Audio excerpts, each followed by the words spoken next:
Morning all.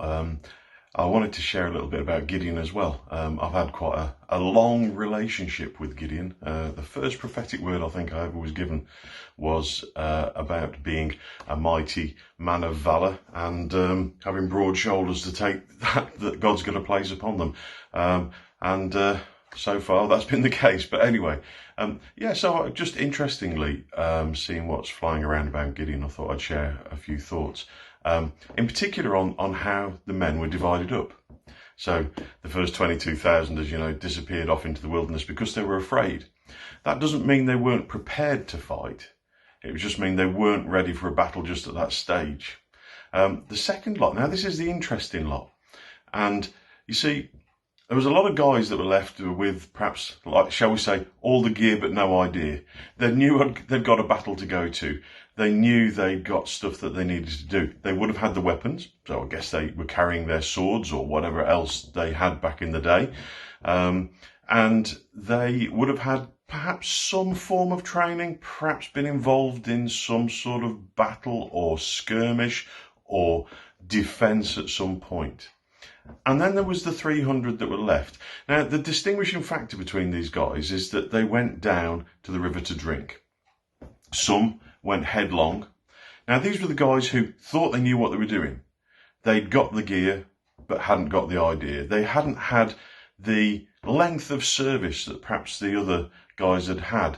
And they flung themselves down on their knees and drank deeply from the water in front of them.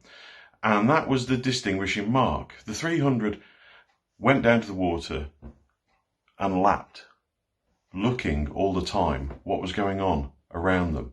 They were men of experience. They'd probably seen battles. They'd seen the good and the bad of war. They'd seen what can happen. And so it wasn't God just making a random decision on how people drank.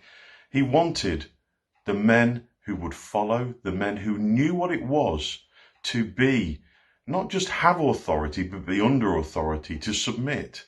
But also to have the will and the nous to be able to make decisions on their own in the midst on the turmoil of battle. The others were ready. They'd got the swords. They'd probably experienced a little bit, but they weren't quite ready.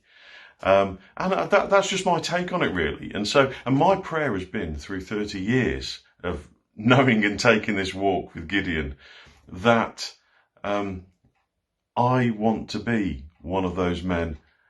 You know, I mean, goodness me, we're all battle scarred. We're all battle weary at times.